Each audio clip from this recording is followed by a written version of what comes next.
ओम नमः शिवाय। हर हर महादेव। प्यारे भक्तों, आज सोमवार के दिन मैं आप सभी को सुनाने जा रही हूँ महापुण्य फल देने वाली, हर कष्टों को दूर करने वाली, मनोवांछित फल प्रदान करने वाली श्री शिव महापुराण की कथा। इस कथा को सुनने से भक्तों की हर मनोकामना शिव जी माता पार्वती अवश्य पूर्ण करते हैं। तो आइए अपने और अपने पूरे परिवार की मंगल कामना को करते हुए इस पावन कथा का रसपान करते हैं। प्रेम से बोलिए हर हर महादेव। माता पार्वती की जय। गौरी पुत्र गणेश भगवान जी की जय। श्री शिव महापुराण की जय। शौनक जी बोले, हे महात्मा ज्ञानी सूत जी, संपूर्ण सिद्धांतों के ज्ञाता, हे प्रभु, मुझसे पुराणों की कथाओं के सार तत्व का विशेष रूप से वर्णन कीजिए। सदाचार, भागवत भक्ति और विवेक की वृद्धि कैसे होती है तथा साधु पुरुष किस प्रकार अपने काम, क्रोध आदि मानसिक विकारों का निवारण करते हैं। इस घोर कलयुग में जीव प्राय असुर स्वभाव के हो गए हैं। उसी जीव समुदाय को शुद्ध देवी संपत्ति से युक्त बनाने के लिए सर्वश्रेष्ठ उपाय क्या है? आप इस समय मुझे ऐसा कोई शाश्वत साधन बताइए जो कल्याणकारी वस्तुओं में भी सबसे उत्कृष्ट एवं परम मंगलकारी हो तथा पवित्र करने वाले उपायों में भी सर्वोत्तम पवित्र कारक उपाय हो। तात वह साधन ऐसा हो जिसके अनुष्ठान से शीघ्र ही अंत कारण की विशेष शुद्धि हो जाए तथा उससे निर्मल चित्त वाले पुरुषों को सदा के लिए शिव की प्राप्ति हो जाए। सूत जी बोले, मुनिश्रेष्ठ शौनक, आप धन्य हैं। आपके हृदय में पुराण कथा सुनने के प्रति विशेष प्रेम एवं लालसा है, इसलिए मैं शुद्ध बुद्धि से विचार कर परम उत्तम शास्त्र का वर्णन करता हूँ। वत्स, संपूर्ण शास्त्रों के सिद्धांत से संपन्न भक्ति आदि को बढ़ाने वाले, भगवान शिव को संतुष्ट करने वाले तथा कानों के लिए रसायन स्वरूप दिव्य पुराणों का श्रवण कीजिए। यह उत्तम शिव पुराण काल रूपी अर्प से प्राप्त होने वाले महान त्रास का विनाश करने वाला है। हे मुने, पूर्व काल में शिव जी ने इसी कहा था। गुरुदेव व्यास जी ने सनत कुमार मुनि का उपदेश पाकर कलयुग के प्राणियों के कल्याण के लिए बड़े आदर से संक्षेप में इस पुराण का प्रतिपादन किया है। हे मुने, विशेष रूप से कलयुग के प्राणियों की चित्त शुद्धि के लिए इस शिव पुराण के अतिरिक्त कोई अन्य साधन नहीं है। हे मुने, जिस बुद्धिमान मनुष्य के पूर्व जन्म के बड़े पुण्य होते हैं, उसी महाभाग्यशाली व्यक्ति की इस पुराणों में प्रीति होती है। यह शिव पुराण परम उत्तम शास्त्र है। इसे इस भूतल पर भगवान शिव का अडंगमयी स्वरूप समझना चाहिए और सब प्रकार से इसका सेवन करना चाहिए। इसके पठन और श्रवण से शिव भक्ति पाकर श्रेष्ठतम स्थिति में पहुंचा हुआ मनुष्य शीघ्र ही शिव पद को प्राप्त कर लेता है। इसलिए संपूर्ण यत्न करके मनुष्यों ने इस पुराणों के अध्ययन को अभिष्ट साधन माना है और इसका प्रेम पूर्वक श्रवण भी संपूर्ण वांछित फलों को देने वाला है। भगवान शिव के इस पुराणों को सुनने से मनुष्य सब पापों से मुक्त हो जाता है तथा बड़े बड़े उत्कृष्ट भोगों का उपभोग करके अंत में शिवलोक को प्राप्त कर लेता है। राजसूय और सैकड़ों अग्निष्टोम यज्ञों से जो पुण्य प्राप्त होता है, वह भगवान शिव की कथा के सुनने मात्र से ही प्राप्त हो जाता है। हे मुने, जो लोग इस श्रेष्ठ शास्त्र शिव पुराण का श्रवण करते हैं, उन्हें मनुष्य नहीं समझना चाहिए। वे रुद्र स्वरूप ही है, इसमें संदेह नहीं है। इस पुराण का श्रवण और कीर्तन करने के चरण कमल की धूलि को मुनिगण तीर्थ ही समझते हैं। जो प्राणी परम पद को प्राप्त करना चाहते हैं, उन्हें सदा भक्ति पूर्वक इस निर्मल शिव पुराण का श्रवण करना चाहिए। हे मुनि श्रेष्ठ, यदि मनुष्य सदा इसे सुनने में समर्थ न हो तो उसे प्रतिदिन स्थिर चित्त से एक मुहूर्त भी इसको सुनना चाहिए। हे मुने, यदि मनुष्य प्रतिदिन सुनने में भी आसक्त हो तो उसे किसी पवित्र महीने में इस पुराण का श्रवण करना चाहिए। जो लोग एक मुहूर्त, उसका आधा, उसका भी आधा अथवा क्षण मात्र भी इस पुराण का श्रवण करते हैं, उनकी दुर्गति नहीं होती। हे मुनीश्वर, जो पुरुष इस शिव पुराण की कथा को सुनता है, वह सुनने वाला पुरुष कर्म रूपी महावन को जलाकर संसार के पार हो जाता है। हे मुने, सभी दानों और सभी यज्ञों से जो पुण्य मिलता है, वह फल भगवान शिव के इस पुराणों को सुनने से निश्चल हो जाता है। हे मुने, विशेषकर इस काली काल में तो शिव पुराण के श्रवण के अतिरिक्त मनुष्य के लिए मुक्तिदायक कोई अन्य श्रेष्ठ साधन नहीं है।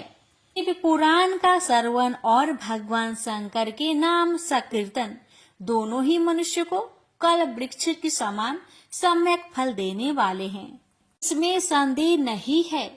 कलयुग में धर्म चरण से शून्य चित्त वाले दुर्बुद्धि मनुष्य के उद्धार के लिए भगवान शिव ने अमृत रस स्वरूप शिव महापुराण की उद्भावना की है। अमृत पान करने से तो केवल अमृत पान करने वाला ही मनुष्य अजर अमर होता है, किंतु भगवान शिव का यह कथामृत संपूर्ण कुलों को ही अजर अमर कर देता है। इस शिव पुराण की परम पवित्र कथा का विशेष रूप से सदा ही सेवन करना चाहिए, करना ही चाहिए। इस शिव पुराण की कथा के श्रवण का फल क्या कहूँ। इसके श्रवण मात्र से ही भगवान सदाशिव उस प्राणी के हृदय में विराजमान हो जाते हैं। यह शिव पुराण नामक ग्रंथ 24,000 श्लोकों से युक्त है। इसमें 7 संहिताएं हैं। मनुष्य को चाहिए कि वह भक्ति, ज्ञान और वैराग्य से भांति भांति संपन्न हो, बड़े आदर से इसका श्रवण करे। पहली विशेश्वर संहिता, दूसरी रुद्र संहिता, तीसरी शतरुद्र संहिता, चौथी कोटि रुद्र संहिता और 5वीं उमा संहिता कही गई है। 6ठी कैलाश संहिता और 7वीं वायव्य संहिता। इस प्रकार इसमें 7 संहिताएं हैं। 7 संहिताओं से युक्त यह दिव्य शिव पुराण पर ब्रह्मा परमात्मा के समान विराजमान है और सबसे उत्कृष्ट गति प्रदान करने वाला है। जो मनुष्य 7 संहिताओं वाले इस शिव महापुराण को आदर पूर्वक पूरा पढ़ता है, वह जीवन मुक्त कहा जाता है। हे मुने, जब तक इस उत्तम शिव पुराण को सुनने का सुअवसर नहीं प्राप्त होता, तब तक अज्ञानवश प्राणी इस संसार चक्र में भटकता रहता है। भ्रमित कर देने वाले अनेक शास्त्रों और पुराणों की श्रवण से क्या लाभ है, जबकि एक शिव पुराण ही मुक्ति प्रदान करने के लिए गर्जन कर रहा है। जिस घर में इस शिव पुराण की कथा होती है, वह घर तीर्थ स्वरूप ही है और उसमें निवास करने वाले की पाप यह नष्ट कर देता है। हजारों अश्वमेध यज्ञ और सैकड़ों वाजपेयी यज्ञ शिव पुराण की 16वीं कला की भी बराबर नहीं कर सकते। हे मुनि श्रेष्ठ, कोई अधम प्राणी जब तक भक्ति पूर्वक शिव पुराण का श्रवण नहीं करता, तभी तक उसे पापी कहा जा सकता है। गंगा आदि पवित्र नदियां मुक्तिदायिनी, सप्तपुरिया और गयादि तीर्थ इस शिव पुराण की क्षमता कभी नहीं कर सकते। जिसे परम गति की कामना हो उसे नित्य शिव पुराण के एक श्लोक अथवा आधे श्लोक का ही स्वयं भक्ति पूर्वक पाठ करना चाहिए। जो निरंतर अर्थानुसंधान पूर्वक इस शिव पुराण को बाचता है अथवा नित्य प्रेम पूर्वक इसका पाठ मात्र करता है, वह पुण्य आत्मा है। इसमें संचय नहीं है। जो उत्तम बुद्धि वाला पुरुष अंत्यकाल में भक्ति पूर्वक इस पुराण को सुनता है, उस पर अत्यंत प्रसन्न हुए भगवान महेश्वर उसे अपना पद, अपना धाम प्रदान करते हैं। जो प्रतिदिन आदर पूर्वक इस शिव पुराण का पूजन करता है, वह इस संसार में संपूर्ण भोगों को भोगकर अंत में भगवान शिव के पद को प्राप्त कर लेता है। तो प्रतिदिन आलस्य रहित हो रेशमी वस्त्र आदि के वेष्टन से इस शिव पुराण का सत्कार करता है, वह सदा सुखी होता है। यह शिव पुराण निर्मल तथा सर्वों का सर्वस्व है। यह लोक और परलोक में सुख चाहने वाले को आदर के साथ प्रयत्न पूर्वक इसका सेवन करना चाहिए। यह निर्मल एवं उत्तम शिव पुराण धर्म, अर्थ, काम और मोक्ष रूप चारों पुरुषार्थों को देने वाला है। अतः सदा प्रेम पूर्वक इसका श्रवण एवं विशेष रूप से पाठ करना चाहिए। वेद, इतिहास तथा अन्य शास्त्रों में यह शिव पुराण विशेष कल्याणकारी है, ऐसा मुमुक्षु जनों को समझना चाहिए। यह शिव पुराण आत्म तत्व के लिए सदा सेवनीय है, सत्पुरुषों के लिए पूजनीय है, तीनों प्रकार के तापों का शमन करने वाला है, सुख प्रदान करने वाला है तथा ब्रह्मा, विष्णु, महेश आदि देवताओं को प्राणों के समान प्रिय है। ऐसे शिव महापुराण को मैं प्रसन्नचित चित्त से सदा वंदन करता हूँ। भगवान शंकर मुझ पर प्रसन्न हो और अपने चरण कमलों की भक्ति मुझे प्रदान करे। प्रेम से बोलिए जय भोलेनाथ। इस प्रकार शिव महापुराण महात्म्य में उसकी महिमा वर्णन नामक पहला अध्याय पूर्ण हुआ। शौनक जी बोले, हे महाभाग सूत जी, आप धन्य हैं, परमार्थ तत्व के ज्ञाता हैं। आपने कृपा करके हम लोगों को यह बड़ी अद्भुत एवं दिव्य कथा सुनाई है। हमने यह पाप नाशिनी मन को पवित्र करने वाली और भगवान शिव को प्रसन्न करने वाली अद्भुत कथा सुनी।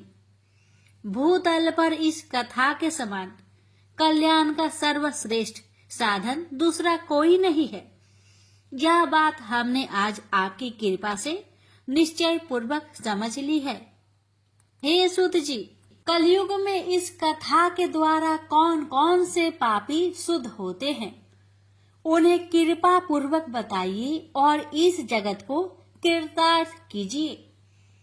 सूत जी बोले, हे मुने, जो मनुष्य पापी, दुराचारी, खल तथा काम, क्रोध आदि में निरंतर डूबे रहने वाले हैं, वे भी इस पुराण से अवश्य शुद्ध हो जाते हैं। यह कथा वास्तव में उत्तम ज्ञान यज्ञ है, जो सदा सांसारिक भोग और मोक्षों को देने वाला है, सभी पापों को नष्ट करने वाला है और भगवान शिव को प्रसन्न करने वाला है। जो अत्यंत लालची, सत्य विहीन, अपने माता पिता से देश करने वाले, पाखंडी तथा हिंसक वृत्ति के हैं, वे भी इस ज्ञान यज्ञ से शुद्ध हो जाते हैं। अपने वर्णाश्रम धर्म का पालन न करने वाले और ईर्ष्याग्रस्त लोग भी काली काल में इस ज्ञान यज्ञ के द्वारा पवित्र हो जाते हैं। जो लोग छल कपट करने वाले, क्रूर स्वभाव वाले और अत्यंत निर्दयी है, कलयुग में भी इस अज्ञान से शुद्ध हो जाते हैं। ब्राह्मण के धन से पलने वाले तथा निरंतर व्यभिचारण परायण जो लोग हैं, वे भी इस ज्ञान यज्ञ से इस कली काल में भी पवित्र हो जाते हैं। जो मनुष्य सदा पाप कर्मों में लिप्त रहते हैं, कट है और अत्यंत दूषित विचार वाले हैं, वे कलयुग में भी इस ज्ञान यज्ञ से निर्मल हो जाते हैं। दुष्चरित्र, दुर्बुद्धि, उद्विग्न चित्त वाले और देवताओं के द्रव का उपभोग करने वाले पापी जन भी कली काल में भी इस ज्ञान यज्ञ से पवित्र हो जाते हैं। इस पुराण के श्रवण का पुण्य बड़े बड़े पापों को नष्ट करता है, सांसारिक भोग तथा मोक्ष प्रदान करता है और भगवान शंकर को प्रसन्न करता है।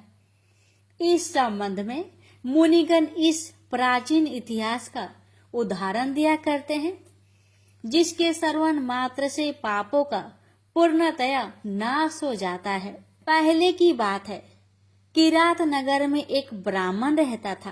अज्ञानी, दरिद्र, रस बेचने वाला तथा वैदिक धर्म से विमुख था।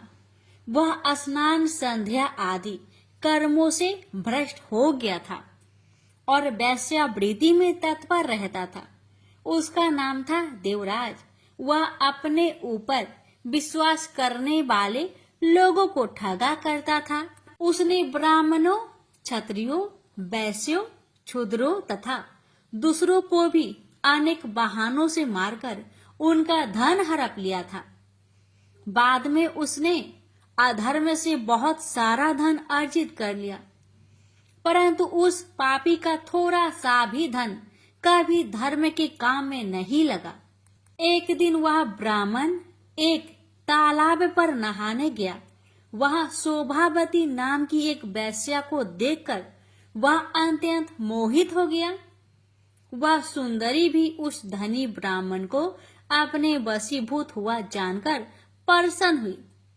आपस में वार्तालाप से उनमें प्रीति उत्पन्न हो गई। उस ब्राह्मण ने उस वेश्या को पत्नी बनाना तथा उस वेश्या ने उसे पति बनाना स्वीकार कर लिया। इस प्रकार कामवास होकर वे दोनों बहुत समय तक विहार करते रहे। बैठने, सोने, खाने, पीने तथा क्रीड़ा में वे दोनों निरंतर पति पत्नी की तरह व्यवहार करने लगे। अपने माता पिता तथा पत्नी की बार बार रोकने पर भी पाप कृत्य में संलग्न वह ब्राह्मण उनकी बात नहीं मानता था। एक दिन रात्रि में उस दुष्ट ने ईर्ष्यावश अपने सोए हुए माता पिता और पत्नी को मार डाला और उनका सारा धन हर लिया। वेश्या में आसक्त चित्त वाले उस कामी ने अपना और पिता आदि का सारा धन उस वेश्या को दे दिया। वह पापी अभैक्ष, भक्षण तथा मदपान करने लगा और वह नीच ब्राह्मण उस वेश्या के साथ एक ही पात्र में सदा झूठा भोजन करने लगा। एक दिन घूमता घामता वह देवयुग से प्रतिष्ठानपुर झूसी प्रयाग में जा पहुंचा। वहां उसने एक शिवालय देखा। वहां बहुत से साधु महात्मा एकत्र हुए थे। देवराज उस शिवालय में ठहर गया और वहां उस ब्राह्मण को ज्वर आ गया। उस ज्वर से उसको बड़ी पीड़ा होने लगी। वहां एक ब्राह्मण देवता शिव पुराण की कथा सुना रहे थे। ज्वर में पड़ा हुआ देवराज ब्राह्मण के मुखा रविंद्र से निकली हुई उस शिव कथा को निरंतर सुनता रहा। एक मास के बाद वह ज्वर से अत्यंत पीड़ित होकर चल बसा। यमराज के दूत आए और उसे पासों से बांधकर बलपूर्वक यमपुरी ले गए। इतने में ही शिवलोक से भगवान शिव के पार्षद गण आ गए। उनके गौर अंग कपूर के समान उज्जवल थे।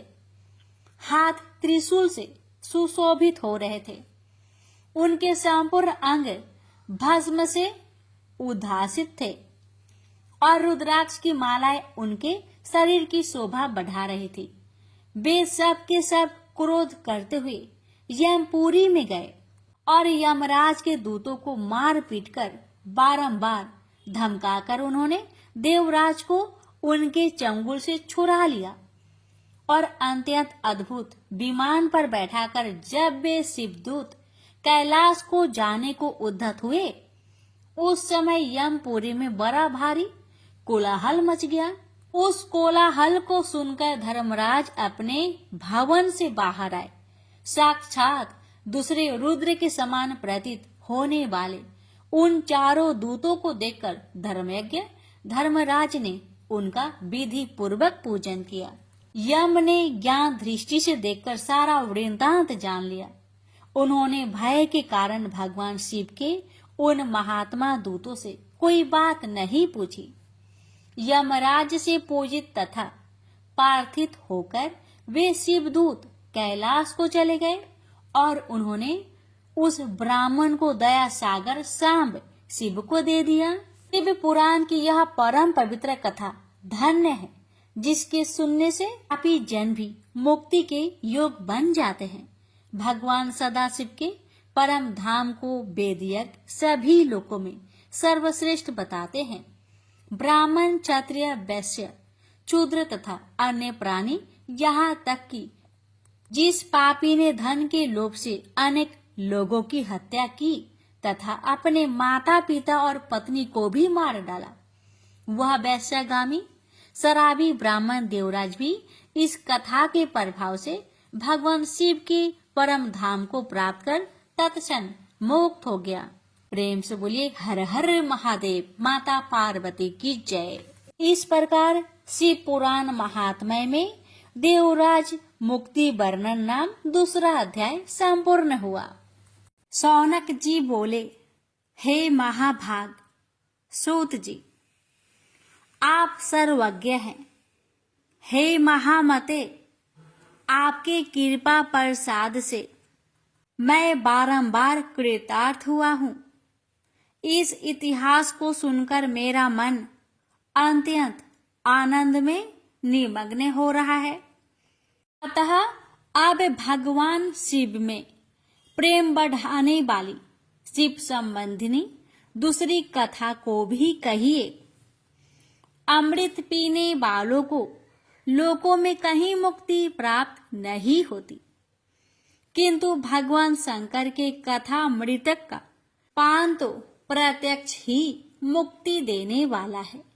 सदा शिव की जिस कथा के सुनने मात्र से मनुष्य शिव लोक प्राप्त कर लेता है, वह कथा धन्य है, धन्य है। और कथा का श्रवण करने वाले भी, आप भी धन्य है, धन्य है। सूत जी बोले, हे शौनक, सुनिए, मैं आपके सामने गोपनीय कथा वस्तु का भी वर्णन करूंगा, क्योंकि आप शिव भक्तों में अग्रगण्य तथा वेद वेताओं में श्रेष्ठ हैं। समुद्र के निकटवर्ती प्रदेश में एक बास्कल नामक ग्राम है, जहाँ वैदिक धर्म से विमुख महापापी द्विज निवास करते हैं। वे सब के सब बड़े दुष्ट हैं। उनका मन दूषित विषय भोगों में ही लगा रहता है। वे न तो देवताओं पर विश्वास करते हैं, न भाग्य पर। वे सभी कुटिल वृत्ति वाले हैं। किसानी करते और भांति भांति के घातक अस्त्र शस्त्र रखते हैं। वे पर स्त्री गमन करने वाले और खल है। ज्ञान, वैराग्य तथा सद्धर्म को बिल्कुल नहीं जानते हैं। वे सभी पशु बुद्धि वाले हैं और सदा दूषित बातों को सुनने में संलग्न रहते हैं। यहाँ के द्विज ऐसे हो, वहाँ के अन्य वर्णों के विषय में क्या कहा जाए। अन्य वर्णों के लोग भी उन्हीं की भांति कुत्सित विचार रखने वाले, स्वधर्म विमुख एवं खल है। वे सदा कुकर्म में लगे रहते और नित्य विषय भोगों में ही डूबे रहते हैं। वहाँ की सब स्त्रियां भी कुटिल स्वभाव की, स्वेच्छाचारिणी, पापासक्त, कुत्सित विचार वाली और वैभवचारिणी है। वे सद व्यवहार तथा सदाचार से सर्वथा शून्य है। कुंजनों के निवास स्थान उस बासकल नामक ग्राम में किसी समय एक बिंदुक नामधारी ब्राह्मण रहा करता था। वह बड़ा अधम था, वह दुरात्मा और महापापी था। यद्यपि उसकी स्त्री बड़ी सुंदर थी, तो भी वह कुमार्ग पर ही चलता था। काम वासना से कुलसित चित वह वैश्यगामी था। उसकी पत्नी का नाम चंचूला था। वह सदा उत्तम धर्म के पालन में लगी रहती थी, तो भी उसे छोड़कर वह दुष्ट ब्राह्मण कामासक्त होकर वैश्यगामी हो गया था। इस तरह कुकर्म में लगे हुए उस बिंदु के बहुत वर्ष व्यतीत हो गए। उसकी स्त्री चंचुला काम से पीड़ित होने पर भी स्वधर्म नाश के भय से कलेश सहकर भी दीर्घ काल तक धर्म से भ्रष्ट नहीं हुई, परंतु दुराचारी पति के आचरण से प्रभावित होने के कारण काम पीड़ित हो आगे चलकर वह स्त्री भी दुराचारणी हो गई। भ्रष्ट चरित्र वाली वह कुमार्गिनी अपने पति की दृष्टि बचाकर रात्रि में चोरी छिपे अन्य पापी जार पुरुष के साथ रमन करने लगी। एक बार उस ब्राह्मण ने अपनी उस दुराचारणी पत्नी चंचूला को कामासक्त हो पर पुरुष के साथ रात्रि में संगर्गत देख लिया। उस दुष्ट तथा दुराचार में आसक्त मन वाली पत्नी को रात में पर पुरुष के साथ व्यभिचारत देखकर वह क्रोध पूर्वक वेग से दौड़ा। उस दुष्ट बिंदु को घर में आया जानकर वह कपटी व्यभिचारी तेजी से भाग गया। तब वह दुष्ट आत्मा बिंदुक अपनी पत्नी को पकड़कर उसे डांटता हुआ मुक्कों से बार बार पीटने लगा। वह व्यभिचारिणी दुष्टा नारी चंचुला पीटी जाने पर कुपित होकर निर्भयता पूर्वक अपने दुष्ट पति बिंदुक से कहने लगी, मुझे पति परायणा युवती पत्नी को छोड़कर आप कुबुद्धि बस प्रतिदिन वैश्य के साथ इच्छा अनुसार रमन करते हैं। आप ही बताए कि रूपवती तथा कामासक्त चित्त वाली मुझ युवती की पति संग सर्ग के बिना क्या गति होती होगी। मैं अत्यंत सुंदर हूँ तथा नव यौवन से उन्मत्त हूँ। आपके साथ संग्रह के बिना व्यथित चित्त वाली मैं कामजन्य दुख को कैसे सह सकती हूँ। उस स्त्री के इस प्रकार कहने पर वह मूर्ख बुद्धि मूर्ख ब्राह्मण धम स्वधर्म विमुख दुष्ट पापी बिंदु कहने लगा, काम से व्याकुल चित होकर तुमने यह सत्य ही कहा है। हे प्रिय, तुम भय त्याग दो और मैं जो तुमसे हित की बात कहता हूँ उसे सुनो। तुम निर्भय होकर नित्य पर पुरुष के साथ संसर्ग करो, उन्हें संतुष्ट करके उनसे धन खींचो। वह सारा धन वैश्य के प्रति आसक्त मन वाले मुझको दे दिया करो। इससे तुम्हारा और मेरा दोनों का ही स्वार्थ सिद्ध हो जाएगा। पति का यह वचन सुनकर उसकी पत्नी चंचुला प्रसन्न होकर उसकी कही बात मान ली। उन दोनों दुराचारी पति पत्नी ने इस प्रकार समझौता कर लिया तथा वे दोनों निर्भय चित्त से कुकर्म में लीन हो गए। इस तरह दुराचार में डूबे हुए उन मूढ़ चित्त वाले पति पत्नी का बहुत सा समय व्यर्थ बीत गया। तदंतर क्षुद्र जातीय वैश्य का पति बना हुआ वह दूषित बुद्धि वाला दुष्ट ब्राह्मण बिंदुक समय अनुसार मृत्यु को प्राप्त हो नरक में जा पड़ा। बहुत दिनों तक नरक के दुख को भोगकर वह मूर्ख बुद्धि पापी विंध्या पर्वत पर भयंकर पिचास हुआ। इधर उस दुराचारी पति बिंदु के पति मर जाने पर वह मूढ़ हृदय चंचला बहुत समय तक पुत्र के साथ अपने घर में ही रही। इस प्रकार प्रेम पूर्वक कामासक्त होकर जारों के साथ विहार करती हुई उस चंचुला नामक स्त्री कुछ कुछ यौवन समय के साथ ढलने लगा।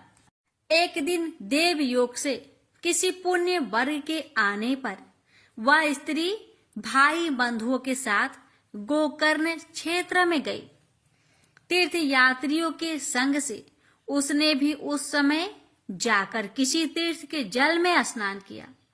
फिर वह साधारणतया मेला देखने की दृष्टि से बंधु जनों के साथ यत्र तत्र घूमने लगी। घूमती घामती किसी देव मंदिर में उसने एक देवयज्ञ ब्राह्मण के मुख से भगवान शिव की परम पवित्र एवं मंगलकारिणी उत्तम पौराणिक कथा सुनी।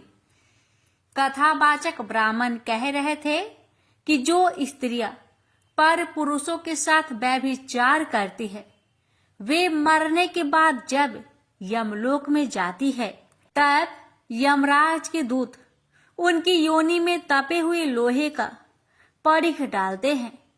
पौराणिक ब्राह्मण के मुख से यह वैराग्य बढ़ाने वाली कथा सुनकर चंचुला भय से व्याकुल हो वहां कांपने लगी। जब कथा समाप्त हुआ और लोग वहां से बाहर चले गए, तब वह भयभीत नारी एकांत में शिव पुराण की कथा बाँचने वाले उन ब्राह्मण से कहने लगी, हे ब्राह्मण, मैं अपने धर्म को नहीं जानती थी, इसलिए मेरे द्वारा बड़ा दुराचार हुआ है। स्वामीन, इसे सुनकर मेरे ऊपर अनुपम कृपा करके आप मेरा उद्धार कीजिए। हे प्रभु, मैंने मूर्ख बुद्धि के कारण घोर पाप किया है। मैंने कामंद होकर अपनी संपूर्ण युवा अवस्था व्यभिचार में बिताई है। आज वैराग्य रस से ओतप्रोत आपके इस प्रवचन को सुनकर मुझे बड़ा भय लग रहा है। मैं कांप उठी हूं और मुझे इस संसार से वैराग्य हो गया है।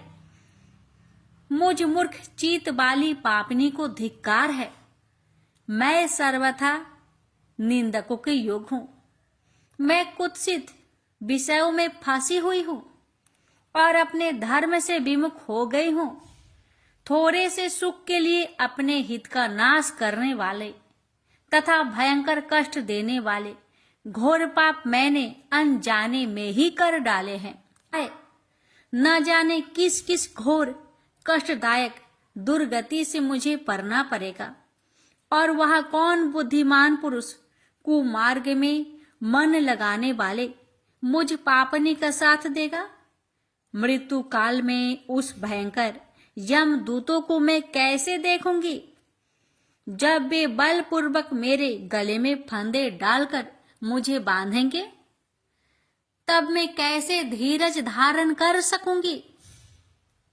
नरक में जब मेरे शरीर के टुकड़े टुकड़े किए जाएंगे, उस समय विशेष दुख देने वाली उस महायातना को मैं कैसे सह सकूंगी।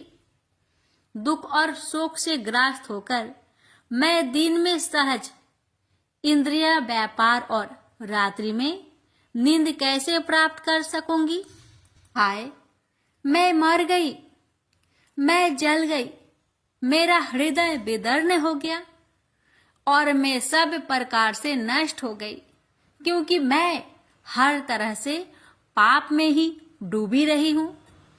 हाय विधाता, मुझ पापिनी को आपने हठात ऐसी दुर्बुद्धि क्यों दे दी, जो सभी प्रकार का सुख देने वाले स्वधर्म से दूर कर देती है।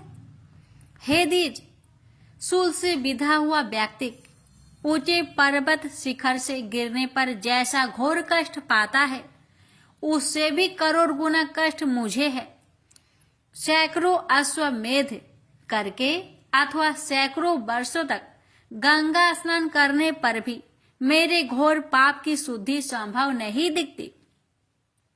मैं क्या करूं, कहां जाऊं और किसका आश्रय लूं। मुझ नरक गामिनी की इस संसार में कौन रक्षा करेगा। हे ब्राह्मण, आप ही मेरे गुरु हैं, आप ही मेरे माता और आप ही मेरे पिता हैं। आपकी शरण में आई हुई मुझ दीन अबला का उद्धार कीजिए, उद्धार कीजिए। इस प्रकार खेद और वैराग्य से युक्त हुई चंचला उस ब्राह्मण के चरणों में गिर पड़ी। तब उन बुद्धिमान ब्राह्मणों ने कृपा पूर्वक उसे उठाकर इस प्रकार कहा, सौभाग्य की बात है कि भगवान शंकर की कृपा से शिव पुराण की इस वैराग्य युक्त तथा श्रेष्ठ कथा को सुनकर तुम्हें समय पर चेत हो गया है। हे ब्राह्मण पत्नी, तुम डरो मत, भगवान शिव की शरण में आओ। शिव की कृपा से सारा पाप तत्काल नष्ट हो जाता है। मैं तुमसे भगवान शिव की कीर्ति कथा से युक्त उस परम वस्तु का वर्णन करूंगा जिससे तुम्हें सदा सुख देने वाली उत्तम गति प्राप्त होगी। शिव की उत्तम कथा सुनने से ही तुम्हारी बुद्धि इस तरह पश्चाताप से युक्त एवं शुद्ध हो गई है। साथ ही तुम्हारे मन में विषयों के प्रति वैराग्य हो गया है। पश्चाताप ही पाप करने वाले पापियों के लिए सबसे बड़ा प्रायश्चित है। सत्पुरुषों ने सबके लिए पश्चाताप को ही समस्त पापों का शोधक बताया है। पश्चाताप से ही पापों की शुद्धि होती है। जो पश्चाताप करता है वह वास्तव में पापों का प्रायश्चित करता है, क्योंकि सत्पुरुषों ने समस्त पापों की शुद्धि के लिए जैसे प्रायश्चित का उपदेश दिया है वह सब पश्चाताप से संपन्न हो जाते हैं। जो पुरुष विधि पूर्वक प्रायश्चित करके निर्भय हो जाते हैं पर अपने कुकर्म के लिए पश्चाताप नहीं करता, उसे प्राय उत्तम गति नहीं प्राप्त होती। परंतु जिसे अपने कुकृत्य पर हार्दिक पश्चाताप होता है वह अवश्य उत्तम गति का भागी होता है। इसमें संशय नहीं है। इस शिव पुराण की कथा सुनने से जैसे चित्त शुद्धि होती है वैसे दूसरे उपाय से नहीं होती। जैसे दर्पण साफ करने पर निर्मल हो जाता है, उसी प्रकार इस शिव पुराण की कथा से चित्त अत्यंत शुद्ध हो जाता है। इसमें संशय नहीं है। मनुष्य के शुद्ध चित्त में जगदम्बा पार्वती सहित भगवान शिव विराजमान रहते हैं। इससे वह विशुद्ध आत्मा पुरुष श्री सांब सदा शिव के परम पद को प्राप्त होता है। इस प्रकार यह कथा रूपी साधन सभी प्राणियों के लिए उपकारी है और इसी कारण महादेव जी ने इसको आग्रह पूर्वक प्रकट किया है। इस कथा से भगवान उमापति का ध्यान सिद्ध हो जाता है। उस ध्यान से परम ज्ञान और उससे मोक्ष की प्राप्ति निश्चय ही होती है। भगवान शंकर के ध्यान मग्न हुए बिना भी यदि कोई इस कथा को मात्र सुनता है, वह दूसरे जन्म में भगवान के ध्यान को सिद्ध कर परम पद को पा लेता है। इस कथा के श्रवण से भगवान शंकर के ध्यान को प्राप्त कर पश्चाताप करने वाले पापी पुरुष सिद्धि को प्राप्त हो गए हैं। इस उत्तम कथा का श्रवण समस्त मनुष्यों के लिए कल्याण का बीज है, अतः यथोचित शास्त्रोक्त मार्ग से इसकी आराधना अथवा सेवा करनी चाहिए। यह कथा श्रवण भाव बंधन रूपी रोगों का नाश करने वाला है। भगवान शिव की कथा को सुनकर फिर अपने हृदय में उनका मनन एवं निधि ध्यानासन करने से पूर्णतया चित्त शुद्धि हो जाती है। चित्त शुद्धि होने से महेश्वर की भक्ति अपने दोनों पुत्र ज्ञान और वैराग्य के साथ निश्चय ही प्रकट होती है। तत्पश्चात महेश्वर के अनुग्रह से दिव्य मुक्ति प्राप्त होती है। इसमें संशय नहीं। जो शिव भक्ति से वंचित है उसे पशु समझना चाहिए, क्योंकि उसका चित्त माया के बंधन में आसक्त है। वह निश्चय ही संसार बंधन से मुक्त नहीं हो पाता। हे ब्राह्मण पत्नी, इसलिए तुम विषयों से मन को हटा लो और भक्ति भाव से भगवान शंकर की इस परम पावन कथा को सुनो। परमात्मा शंकर की इस कथा को सुनने से तुम्हारे चित्त की शुद्धि होगी और उसमें तुम्हें मोक्ष की प्राप्ति हो जाएगी। निर्मल चित्त से भगवान शिव के चरण रविंदु का चिंतन करने वाले की एक ही जन्म में मुक्ति हो जाती है। यह मैं तुमसे सत्य कहता हूँ। इतना कहकर वे श्रेष्ठ शिव भक्त ब्राह्मण मौन हो गए। उनका हृदय करुणा से आर्द्र हो गया था। वे शुद्ध चित्त महात्मा भगवान शिव के ध्यान में मग्न हो गए।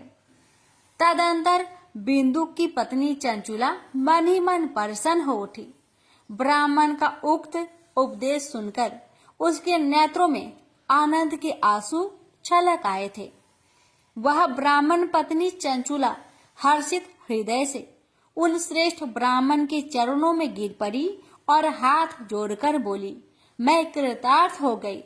तत्पश्चात उठकर वैराग्य युक्त तथा उत्तम बुद्धि वाली वह स्त्री जो अपने पापों के कारण आतंकित थी, उन महान शिव भक्त ब्राह्मण से हाथ जोड़कर गदगद वाणी में कहने लगी, हे ब्राह्मण, शिव भक्तों में श्रेष्ठ, हे स्वामीन, आप धन्य हैं, परमार्थदर्शी हैं और सदा परोपकार करने में लगे रहते हैं। इसलिए आप श्रेष्ठ साधु पुरुष में प्रशंसा की योग है। हे साधो, मैं नरक के समुद्र में गिर रही हूँ, आप मेरा उद्धार कीजिए, उद्धार कीजिए। पौराणिक अर्थ तत्व से संपन्न जिस सुंदर सी पुराण की कथा को सुनकर मेरे मन में संपूर्ण विषय से वैराग्य उत्पन्न हो गया, उसी इस शिव पुराण को सुनने के लिए इस समय मेरे मन में बड़ी श्रद्धा हो रही है। ऐसा कहकर हाथ जोड़कर उनका अनुग्रह पाकर चंचुला उस शिव पुराण की कथा के सुनने की इच्छा मन में लिए उन ब्राह्मण देवता की सेवा में तत्पर हो वहां रहने लगी। तदंतर शिव भक्तों में श्रेष्ठ और शुद्ध बुद्धि वाले उन ब्राह्मण देवता ने उसी स्थान पर उस स्त्री को शिव पुराण की उत्तम कथा सुनाई। इस प्रकार उस गोकर्ण नामक महाक्षेत्र में उन्हीं श्रेष्ठ ब्राह्मण से उसने शिव पुराण की वह परम उत्तम कथा सुनी जो भक्ति, ज्ञान और वैराग्य को बढ़ाने वाली तथा मुक्ति देने वाली है। उस परम उत्तम कथा को सुनकर वह ब्राह्मण पत्नी अत्यंत कृतार्थ हो गई। जब सद्गुरु की कृपा से उसका चित्त शीघ्र ही शुद्ध हो गया, भगवान शिव के अनुग्रह से उसके हृदय में शिव के स्वगुण रूप का चिंतन होने लगा। इस प्रकार सद्गुरु का आश्रय लेकर उसने भगवान शिव में लगी रहने वाली उत्तम बुद्धि पाकर शिव के सच्चिदानंदमय स्वरूप का बारंबार चिंतन आरंभ किया। वह प्रतिदिन तीर्थ के जल में स्नान करके जटा और वल्कल धारण करने लगी तथा समूची देह में भस्म लगाकर रुद्राक्ष के आभूषण धारण करने लगी। वह भगवान शिव के नाम जप में लगी रहती थी। संयमती वाणी और अल्पाहार करते हुए गुरु के बताए मार्ग से वह शिव जी को प्रसन्न करने लगी। इस प्रकार शंभु का उत्तम ध्यान करते हुए उस चंचुला का बहुत सा समय बीत गया। तत्पश्चात समय के पूर्ण होने पर भक्ति, ज्ञान और वैराग्य से युक्त हुई चंचुला ने अपने शरीर को बिना किसी कष्ट के त्याग दिया। इतने में ही त्रिपुर शत्रु भगवान शिव का भेजा हुआ एक दिव्य विमान दूत गति से वहां आ पहुंचा, जो उनके अपने गणों से संयुक्त और भांति भांति की शोभा साधनों से संपन्न था। चंचुला उस विमान पर आरूढ़ हुई और भगवान शिव के श्रेष्ठ पार्षदों ने उसे तत्काल शिवपुरी में पहुंचा दिया। उसके सारा मल धुल गए थे। वह दिव्य रूप धारिणी दिव्यांगना हो गई थी। उसके दिव्य अवयव उसकी शोभा बढ़ाते थे। मस्तक पर अर्ध चंद्र का मुकुट धारण किए वह गौरांगी देवी शोभाशाली दिव्य आभूषणों से विभूषित थी। वहां पहुंचकर उसने त्रिनेत्रधारी महादेव जी को देखा। ब्रह्मा विष्णु आदि देवता उन सनातन शिव की सेवा कर रहे थे। गणेश, भृंगी, नंदीश, वीर भद्रेश्वर आदि गण उत्तम भक्ति के साथ उनकी उपासना कर रहे थे। उनकी अंग कांति करोड़ों सूर्य के समान प्रकाशित हो रही थी। कंठ में नील चिन्ह शोभा पाता था। उनके 5 मुख थे और प्रत्येक मुख में 3-3 नेत्र थे। मस्तक पर अर्ध चंद्राकर मुकुट शोभा देता था। उन्होंने अपने बाम अंग में गौरी देवी को बैठा रखा था, जो विद्युत पुंज के समान प्रकाशित थी। गौरीपति महादेव जी की कांति कपूर के समान गौर थी। उन्होंने सभी अलंकार धारण कर रखे थे। उनका सारा शरीर श्वेत भस्म से भासित था। शरीर पर श्वेत वस्त्र शोभा पा रहे थे। वे अत्यंत उज्जवल वर्ण के थे। इस प्रकार परम उज्जवल भगवान शंकर का दर्शन करके वह ब्राह्मण पत्नी चंचुला बहुत प्रसन्न हुई। अत्यंत प्रीति युक्त होकर उसने बड़ी उतावली के साथ भगवान को बारंबार प्रणाम किया। फिर हाथ जोड़कर वह बड़े प्रेम, आनंद और संतोष युक्त हो विनीत भाव से खड़ी हो गई। उसके नेत्र से आनंद अश्रुओं की अविरल धारा बहने लगी तथा संपूर्ण शरीर में रोमांच हो गया।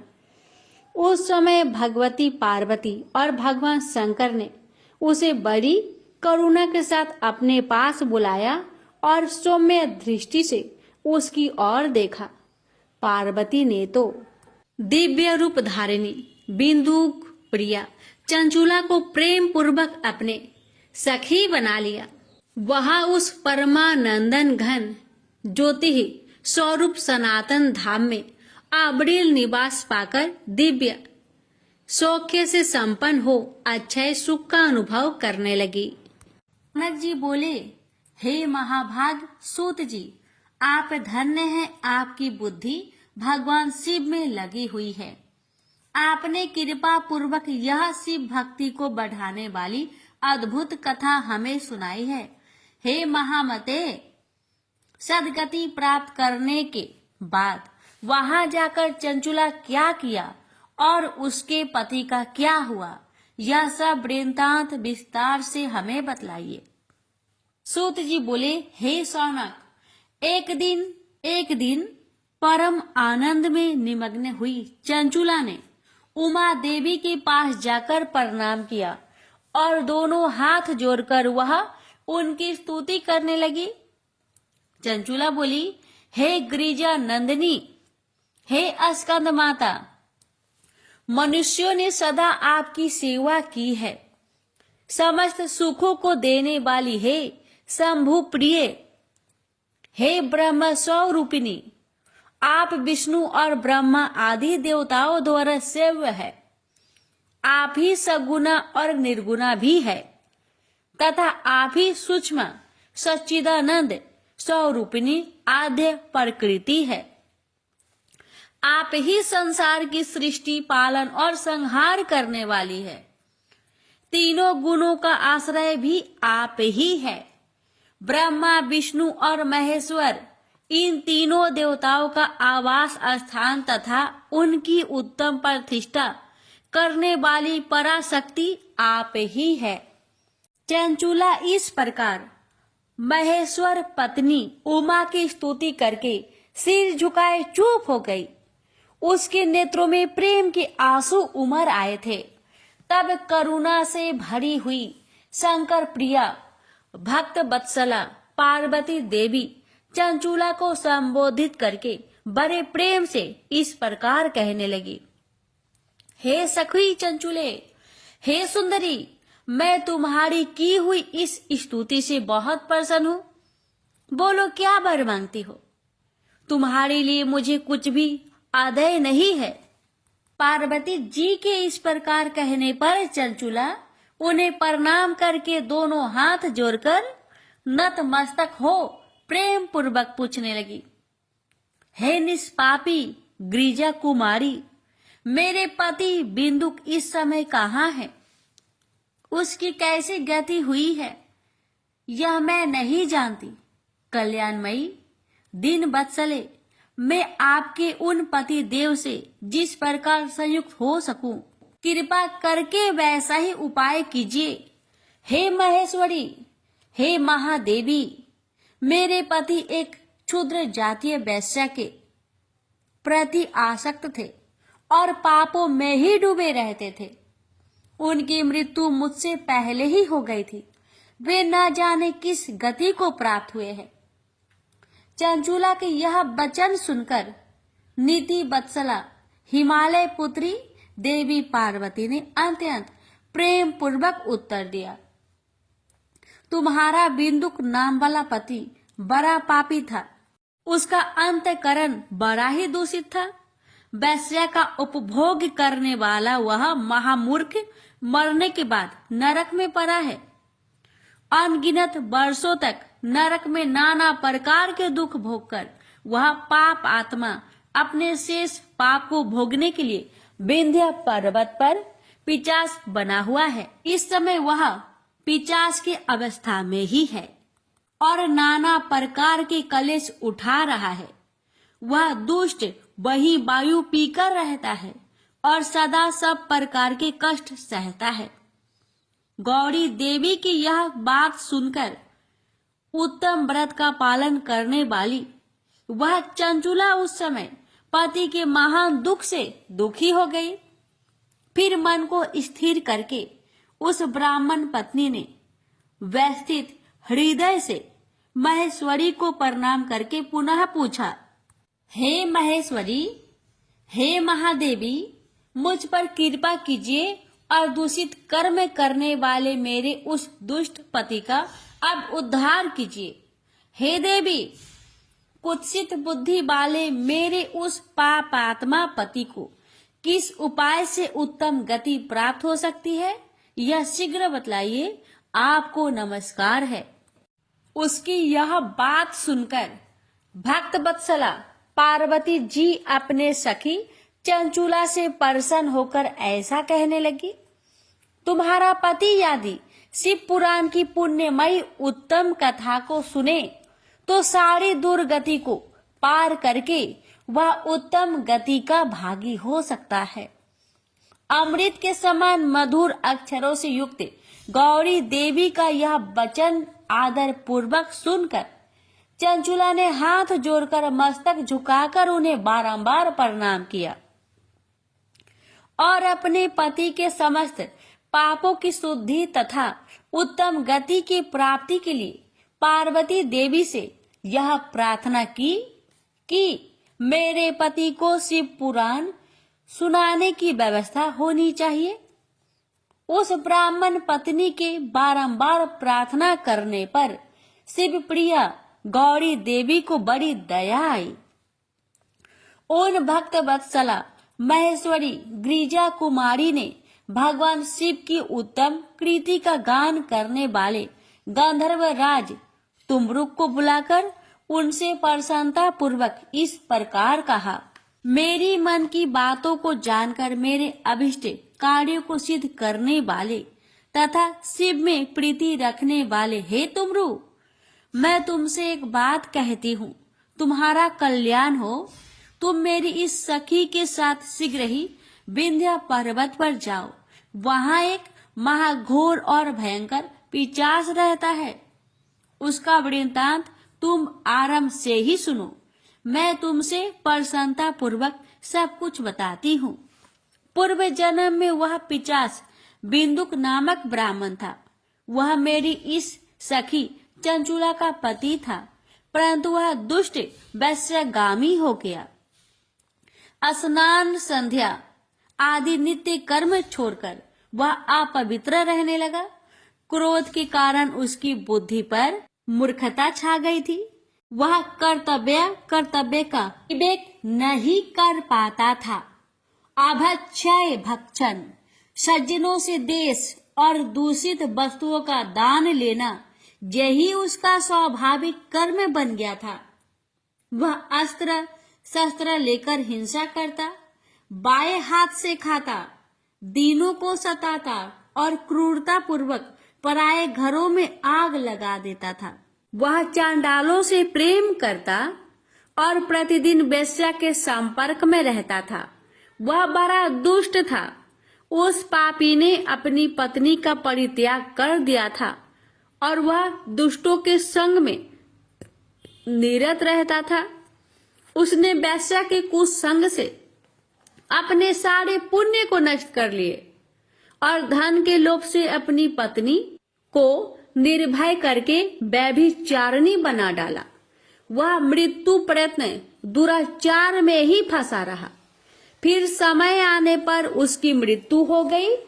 वह पापियों के भोग स्थान घोर यमपुर में गया और वहां बहुत से नरकों को भोग कर वह दुष्ट आत्मा इस समय विंध्या पर्वत पर पिशाच बना हुआ है। वहीं पर वह दुष्ट पिशाच अपने पापों का फल भोग रहा है।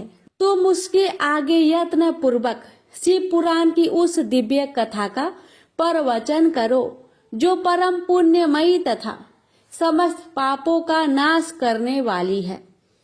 उत्तम शिव पुराण की कथा के श्रवण से उसका हृदय शीघ्र ही समस्त पापों से शुद्ध हो जाएगा और वह प्रेत योनि का परित्याग कर देगा। दुर्गति से मुक्त होने पर उस बिंदुक नामक पिशाच को मेरी आज्ञा से विमान पर बैठाकर तुम भगवान शिव के समीप ले आओ। महेश्वरी उमा के इस प्रकार आदेश देने पर गंधर्वराज तुमरु मन ही मन बड़े प्रसन्न हुए और उन्होंने अपने भाग्य की सराहना की। तत्पश्चात उस पिशाच की सती सावधी पत्नी चंचुला के साथ विमान पर बैठकर नारद के प्रिय मित्र तुमरु वेग पूर्वक विंध्याचल पर्वत पर गए, जहाँ वह पिशाच रहता था। वहां उन्होंने उस पिशाच को देखा। उसका शरीर विशाल था और उसकी ठोड़ी बहुत बड़ी थी। वह कभी हंसता, कभी रोता और कभी उछलता था। उसकी आकृति बड़ी विकराल थी। भगवान शिव की उत्तम कृति का गान करने वाले महाबली तुमरु ने उस अत्यंत भयंकर पिशाच को बलपूर्वक पासों द्वारा बांध लिया। तदंतर तुमरु ने शिव पुराण की कथा बांचने का निश्चय करके महाउत्सव युक्त स्थान और मंडप आदि की रचना की। इतने में ही संपूर्ण लोकों में बड़ी वेग से यह प्रचार हो गया कि देवी पार्वती की आज्ञा से एक पिशाच का उद्धार करने के लिए शिव पुराण की उत्तम कथा सुनाने के लिए तुमरु विंध्य पर्वत पर गया है। तब तो उस कथा को सुनने के लोभ से बहुत से देवता और ऋषि भी शीघ्र ही वहां जा पहुंचे। आदर पूर्वक शिव पुराण सुनने के लिए आए हुए लोगों का उस पर्वत पर बड़ा अद्भुत और कल्याणकारी समाज जुट गया। तत्पश्चात तुमरु ने उस पिशाच को पासों से बांधकर आसन पर बैठाया और हाथों में वीणा लेकर गौड़ीपति की कथा का गान आरंभ किया।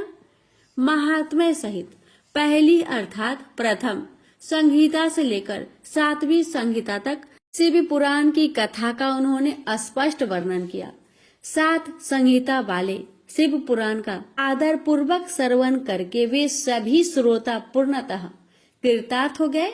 उस परम पुण्यमयी शिव पुराण को सुनकर उस पिशाच ने अपने सारे पापों को धोकर उस पैशाचिक शरीर को त्याग दिया। शीघ्र ही उसका रूप दिव्य हो गया। अंग कांति गौर वर्ण की हो गई।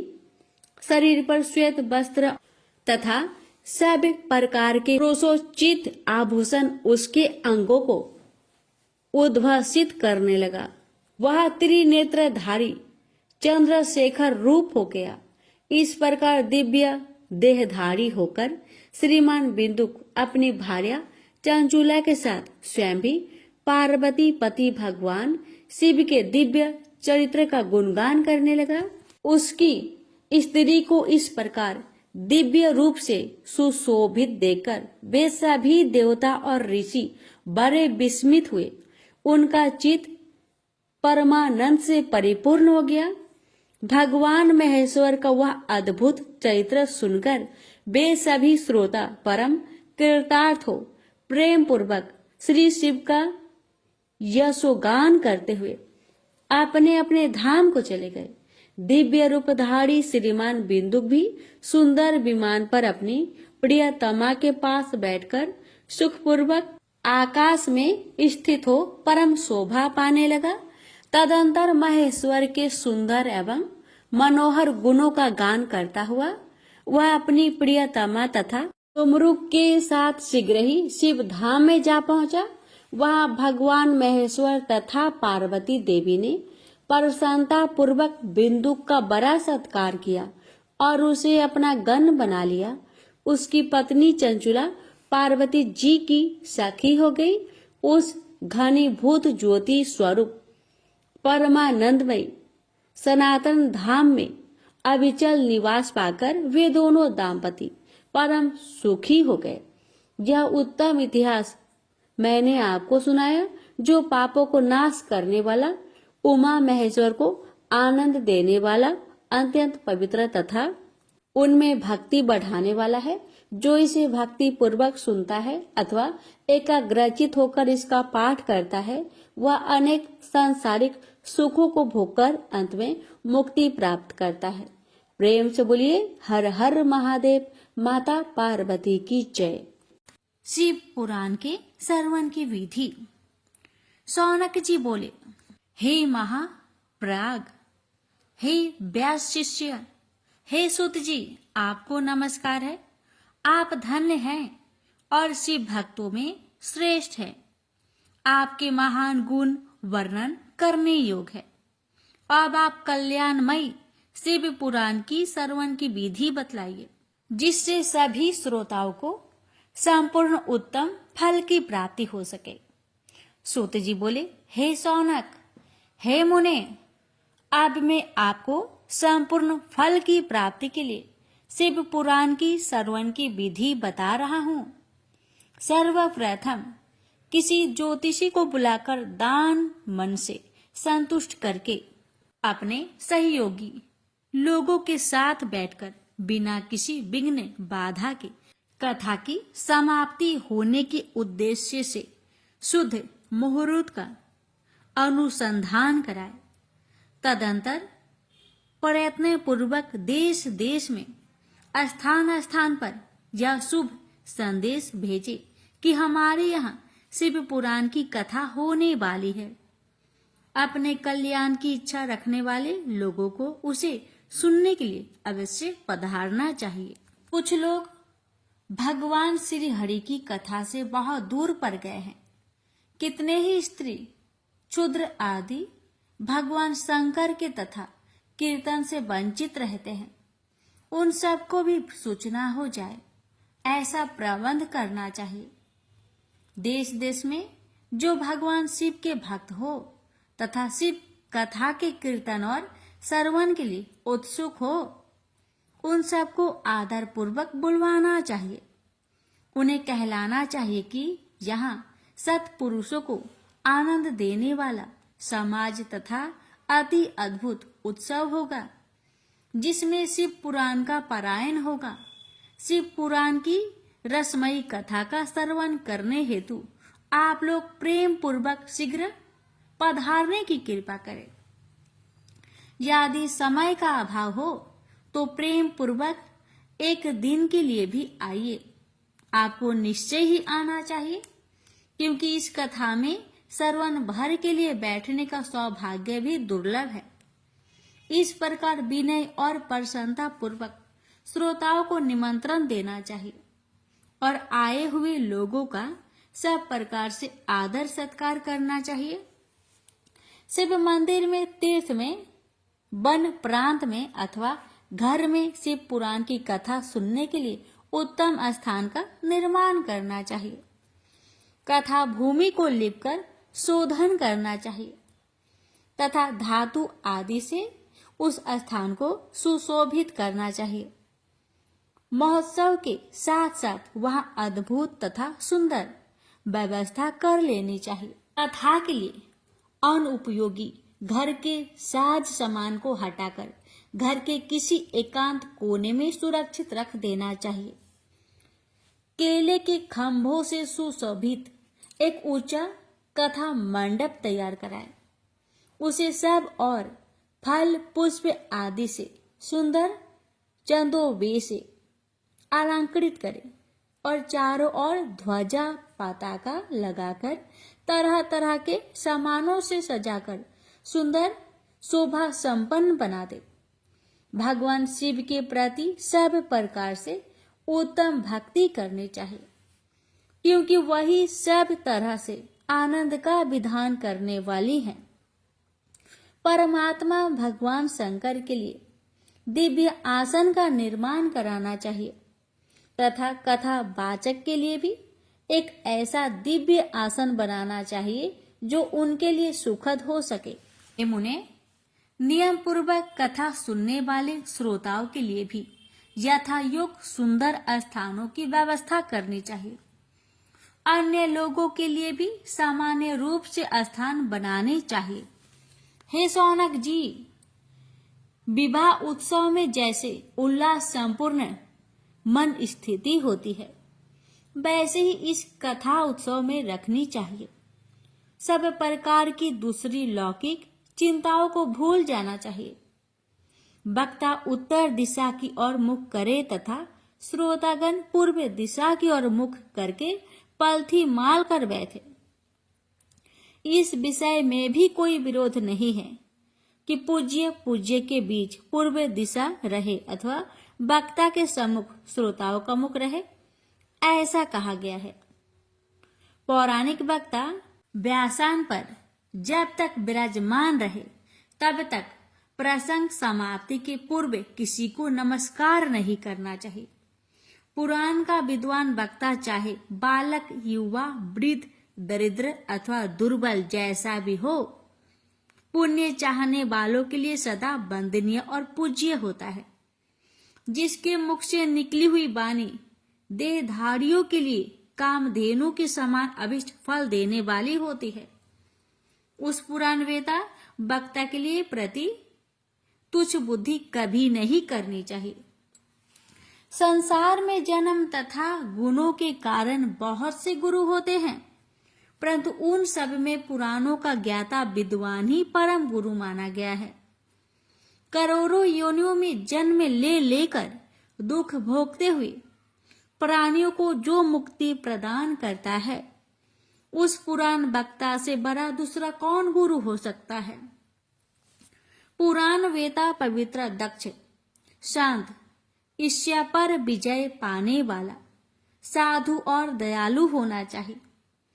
ऐसा प्रवचन कुशल विद्वान इस पुण्यमयी कथा को कहे। सूर्योदय से आरंभ करके 3:30 पहर तक उत्तम बुद्धि वाले विद्वान पुरुष को शिव पुराण की कथा सम्यक रीति से बांचनी चाहिए। जो धूर्त, दुराचारी तथा दूसरे से विवाद करने वाले और परपंची लोग हैं, उन कुटिल वृत्ति वाले लोगों के सामने यह कथा नहीं कहनी चाहिए। दुष्टों से भरे तथा डाकुओं से घिरे परदेश में और धूर्त व्यक्ति के घर में इस पवित्र कथा को कहना चाहिए। अध्ययन काल में 2 घड़ी तक कथा बंद रखनी चाहिए, जिससे कथा कीर्तन से अवकाश पाकर लोग शौच आदि से निवृत्त हो सके। कथा प्रारंभ के दिन से 1 दिन पहले व्रत ग्रहण करने के लिए वक्ता को क्षौर करा लेना चाहिए। जिन दिनों कथा हो रही हो उन दिनों प्रयत्न पूर्वक प्रातः काल का सारा नित्य कर्म संक्षेप से ही कर लेना चाहिए। वक्ता के पास उसकी सहायता के लिए एक दूसरा वैसा ही विद्वान स्थापित करना चाहिए जो सब प्रकार के संशय को निवृत्त करने में समर्थ और लोगों को समझाने में कुशल हो। कथा में आने वाले विघ्नों की निवृत्ति के लिए गणेश जी का पूजन करें। कथा के स्वामी भगवान शिव की तथा विशेषतः शिव पुराण ग्रंथ की भक्ति भाव से पूजा करें। तत्पश्चात उत्तम बुद्धि वाला श्रोता विधि पूर्वक तन मन से शुद्ध एवं प्रसन्नचित हो आदर पूर्वक शिव पुराण की कथा सुने। जो वक्ता और श्रोता अनेक प्रकार के कर्मों में भटक रहे हो, काम आदि 6 विकारों से युक्त हो, स्त्री में आसक्ति रखते हो और पाखंड पूर्ण बातें कहते हो, वे पुण्य के भागी नहीं होते। जो लौकिक चिंता तथा धन गृह एवं पुत्र आदि की चिंता को छोड़कर कथा में मन लगाए रहता है, उस शुद्ध बुद्धि पुरुष को उत्तम फल की प्राप्ति होती है। श्रद्धा और भक्ति से युक्त दूसरे कामों में मन नहीं लगाने वाले, मौन धारण करने वाले, पवित्र एवं उद्देश्य शून्य श्रोता ही पुण्य के भागी होते हैं। जो नराधम भक्ति रहित होकर इस पुण्यमयी कथा को सुनते हैं, उन्हें श्रवण का कोई फल नहीं होता और वे जन्म जन्मांतर में कलेश भोगते ही रहते हैं। यथाशक्ति उपचारों से इस पुराणों की पूजा किए बिना जो मूर्खजन इस कथा को सुनते हैं, वे अपवित्र और दरिद्र होते हैं। कथा कहे जाते समय बीच बीच में ही लोग उठकर अन्यत्र चले जाते हैं। जन्मांतर में उनकी स्त्री आदि संपत्तियां नष्ट हो जाती है। जो पुरुष सिर पर पगड़ी आदि धारण करके इस कथा का श्रवण करते हैं, उनके पापी और कुलंकी पुत्र उत्पन्न होते हैं। उन्हें नरक में यमदूत उनकी ही विष्ठा खिलाते हैं। जो लोग ऊंचे आसन पर बैठकर इस कथा का श्रवण करते हैं, वे समस्त नरकों को भोग कर काक योनि में जन्म लेते हैं। जो लोग वीरासन आदि से बैठकर इस शुभ कथा को सुनते हैं, वे अनेक नरक को भोगकर विष वृक्ष का जन्म पाते हैं। कथा सुनने वाले पौराणिक को अच्छी प्रकार प्रणाम किए बिना जो लोग कथा सुनते हैं, वे सभी नरक को भोगकर अर्जुन वृक्ष बनते हैं। रोग युक्त न होने पर भी जो लोग लेटकर यह कथा सुनते हैं, वे सभी नरक को भोगकर अंत में अजगर आदि योनियों में जन्म लेते हैं। वक्ता के समान ऊंचाई वाले आसन पर बैठकर जो इस कथा का श्रवण करते हैं, उन नारकीय लोगों को सैया पर शयन करने जैसे पाप लगता है। जो इस पवित्र कथा तथा वक्ता की निंदा करते हैं, वे 100 जन्मों तक दुख भोगकर कुत्ते का जन्म पाते हैं। कथा होते समय बीच में जो गंदी बातें बोलते हैं, वो घोर नरक भोगने के बाद गधे का जन्म पाते हैं। जो कभी भी इस परम पवित्र कथा का श्रवण नहीं करते, वे घोर नरक भोगने के पश्चात जंगली सुअर का जन्म लेते हैं।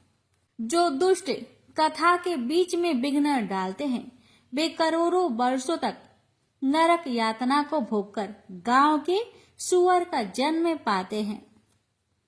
इसका विचार करके शुद्ध और प्रेम पूर्वक चित्त से बुद्धिमान श्रोता को वक्ता के प्रति भक्ति भाव रखकर कथा श्रवण का प्रयत्न करना चाहिए। सबसे पहले कथा के विघ्नों का नाश करने हेतु गणेश जी की पूजा करनी चाहिए। अपने नित्य कर्मों को संक्षेप में संपन्न करने के प्रायश्चित करना चाहिए। नवग्रह और सर्वतोभद्र देवताओं का पूजन करके शिव पूजा की बताई गई विधि से शिव पुराण की पुस्तक का अर्चन करना चाहिए। पूजन के अंत में विनम्र होकर बड़ी भक्ति के साथ दोनों हाथ जोड़कर साक्षात शिव स्वरूपिणी पुस्तक की इस प्रकार स्तुति करनी चाहिए। श्री शिव पुराण के रूप में आप प्रत्यक्ष सदा शिव हैं। हमने कथा सुनने के लिए आपको अंगीकार किया है। आप हम पर प्रसन्न हो। मेरा जो मन वांछित हो उसे आप कृपा पूर्वक संपन्न करें। मेरा यह कथा श्रवण निर्विघ्न रूप से सुसंपन्न हो। कर्म रूपी ग्रह से ग्रस्त शरीर वाले मुझे दिन का आप संसार सागर से उद्धार कीजिए। हे शंकर, मैं आपका दास हूँ। इस प्रकार साक्षात शिव स्वरूप इस शिव पुराण की दीनता पूर्वक स्तुति करके वक्ता की पूजा आरंभ करनी चाहिए।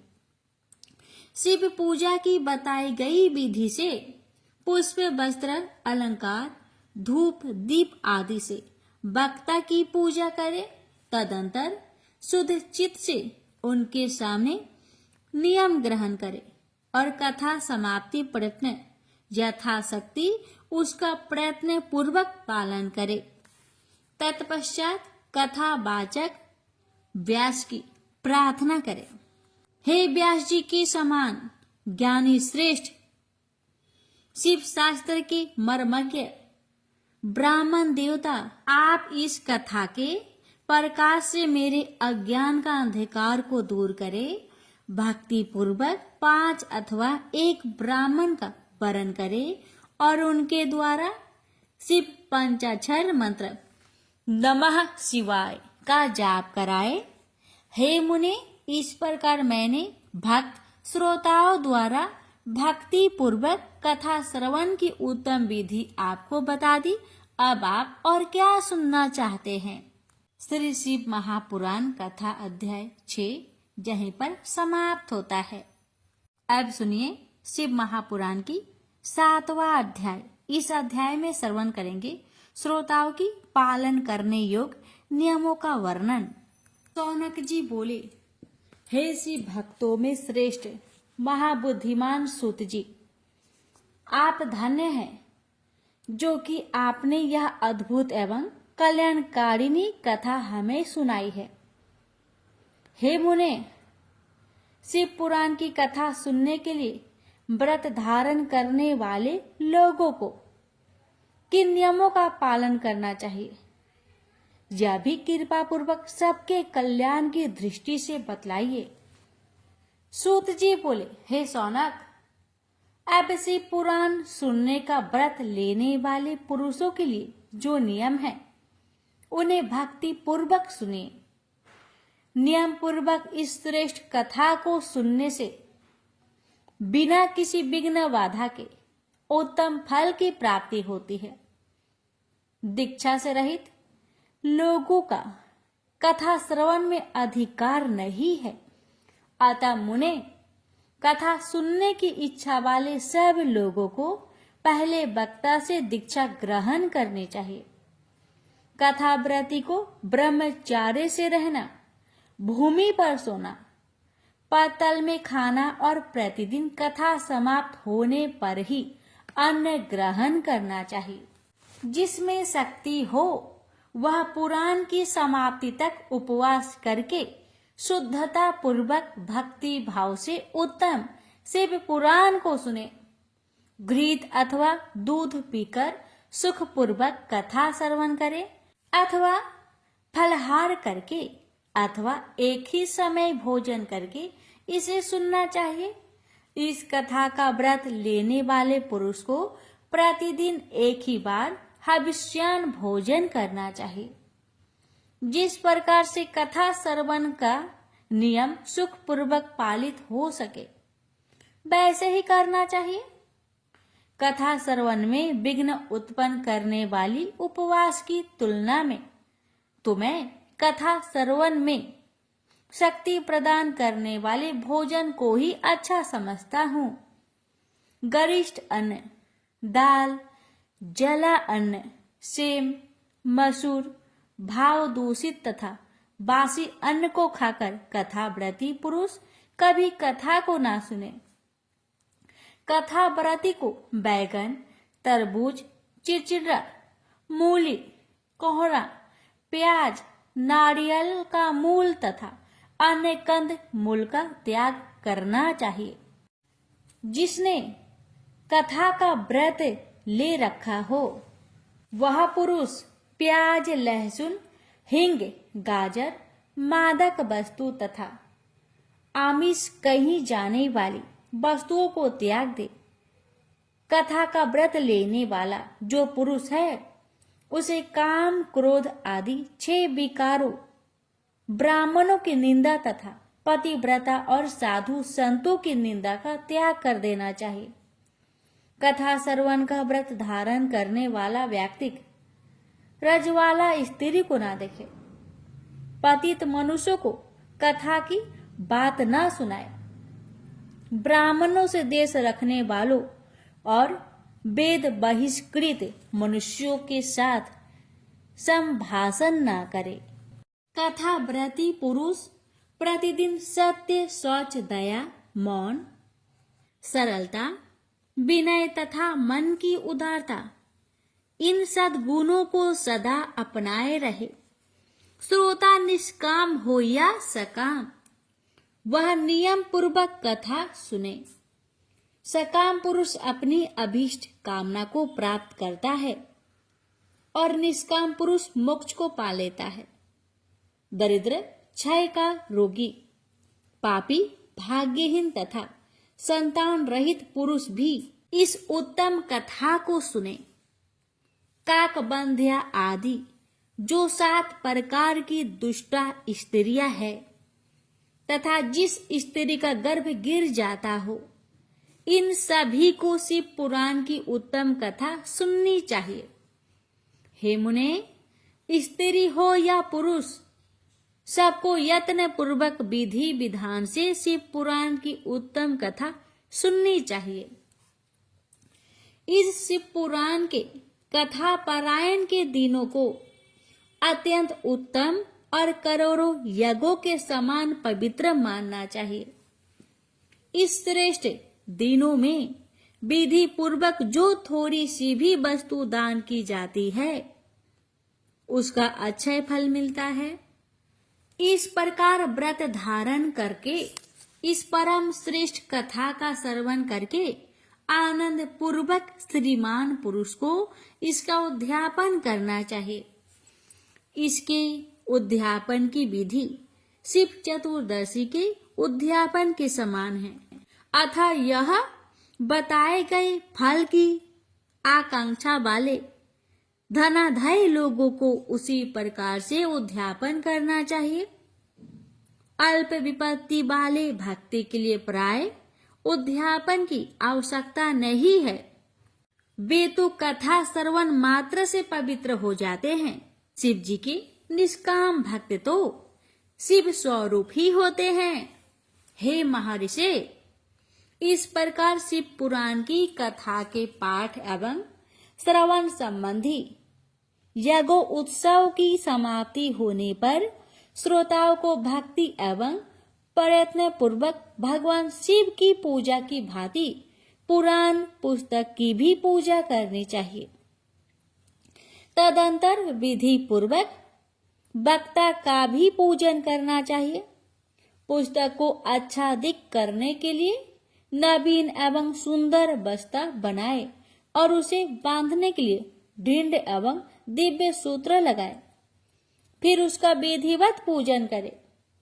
पुराण के लिए जो लोग नया वस्त्र और सूत्र है वे जन्म जन्मांतर में भोग और ज्ञान से संपन्न होते हैं।